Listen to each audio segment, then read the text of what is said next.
Hey guys, Crafty1 here, and yesterday we were blessed with a Nintendo Direct, most of which what was shown off we kind of expected, and some of which we didn't. So, in this video, I'll go over what my thoughts of on the Nintendo Direct, and what this means for Nintendo later this year. But before we do that, if you guys can do me a huge solid and like this video, and comment down below what you thought of the Nintendo Direct, so maybe the YouTube algorithm picks this video up and shows it to more people. But anyways, let's get right into this. So fresh off the Direct, I said it was one of the best ones we've seen in a while. Looking back, I would probably say no. It was a good Direct, don't get me wrong, but it didn't have anything new. The only thing new we got from the Nintendo first party studio was a Metroid remaster, which is not a bad game, and it got shadow dropped. But, you know, the main reason for this is probably it focusing on the first half of 2023, and the rumor is that the Switch is nearing the end of its life. If you guys didn't know, a bunch of media outlets and sources are saying that the Switch is ending its life cycle and Nintendo doesn't really have a lot to show off because of that. Which, if you think about it, does make sense. Why would you make new games for hardware that you're planning to just throw out after your new one comes out? Though we don't really have a lot of data to back this up, but it just makes sense. The Switch has been out for almost 8 years now, and I think it is about time for at least a hardware upgrade. I would be surprised though if they get rid of cartridges entirely and get rid of all the stuff they built up during the Switch. A part of me was thinking during this Direct we'd actually get a delay for Breath of the Wild Tears of the Kingdom because of this new hardware rumor, and it would be a launch title for that later. Fortunately, we did not, and we got a new trailer. Speaking of Tears of the Kingdom, let's just start with that. We got a new trailer for it, as well as a reveal for Ganon's voice actor, which might show that this whole game might have voice acting. Nah, I'm not holding my hopes. I honestly think this game's probably going to be a lot like Breath of the Wild in that case, where the main cutscenes will have voice acting. I know a lot of people were confused on Twitter and Reddit, saying that maybe this game will be the first ever voice-acted Zelda game, which is just wrong on so many levels, because Breath of the Wild was voice-acted, just only in cutscenes.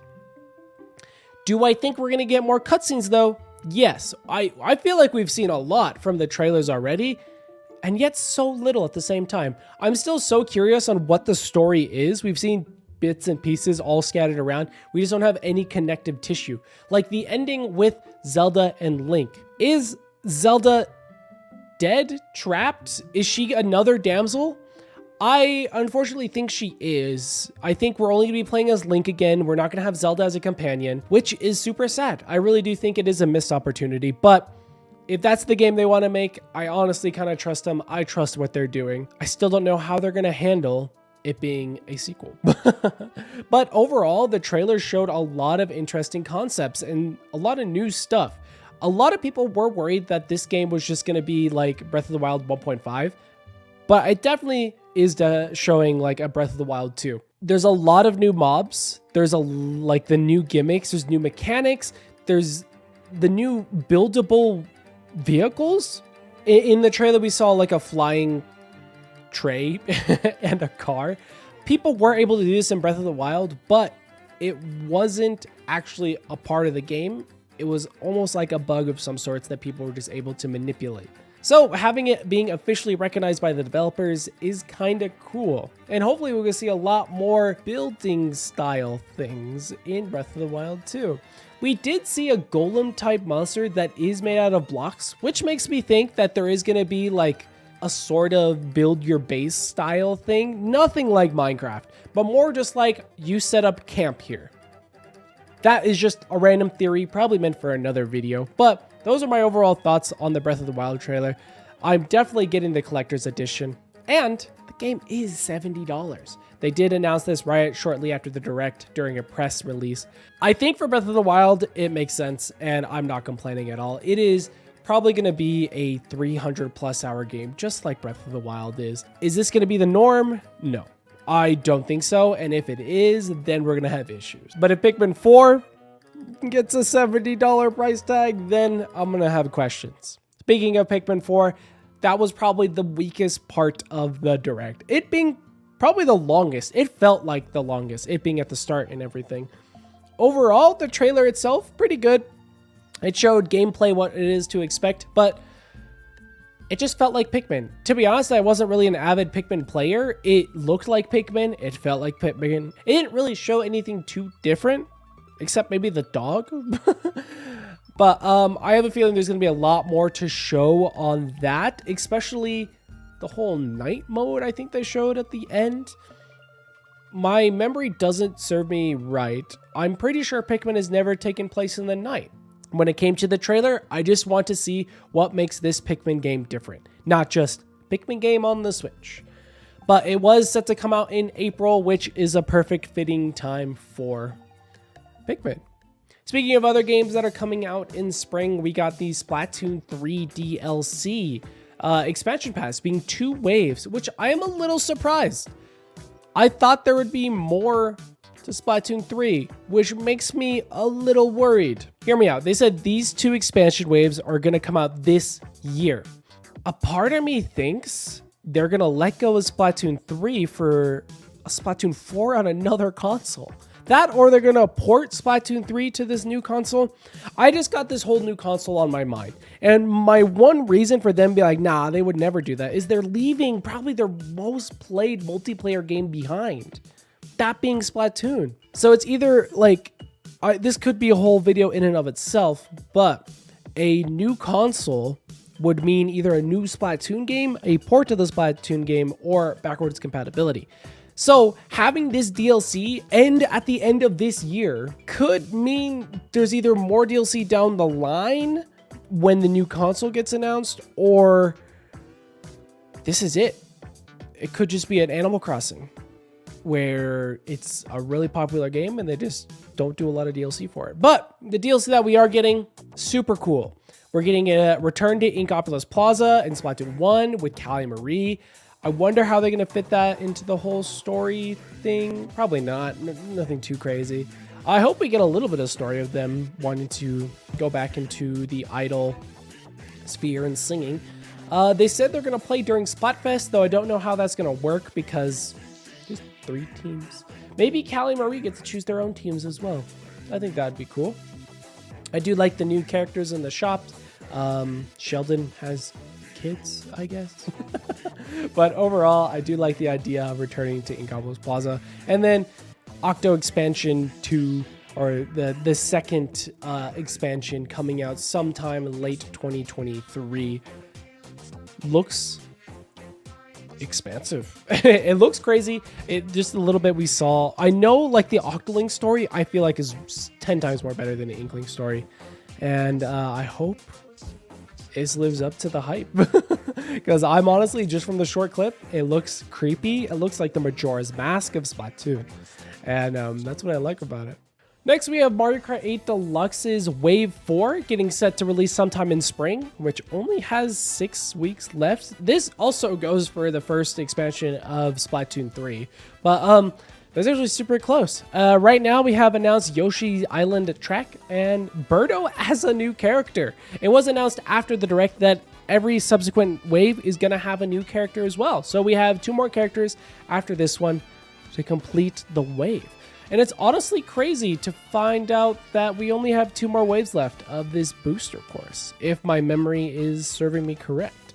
But overall, seeing the introduction of new characters is exciting, and seeing Birdo implemented just makes a lot of sense because it's just kind of like a Yoshi model, just a little bit tweaked. But yeah, I'm going to vaguely touch on the Xenoblade topic. I have never touched Xenoblade. I would love to, just I'm afraid of the time commitment.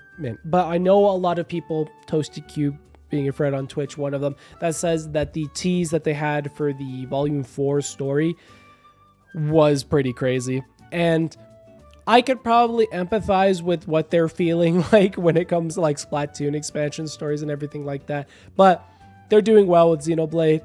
And yeah, apparently Volume 4 is going to be probably the biggest DLC in the expansion, which makes sense because it's the final one. What they're going to do after Xenoblade, though, maybe for the next console. Next, one of the biggest games for me this year is Advance Wars 1+2 Reboot Camp. I'm a little surprised they didn't shadow drop this. I knew they were going to shadow drop a first-party game. I don't know why. I just felt it in my mind. They have a lot of games kind of just brewing, and they just don't have a lot of slots, I feel like.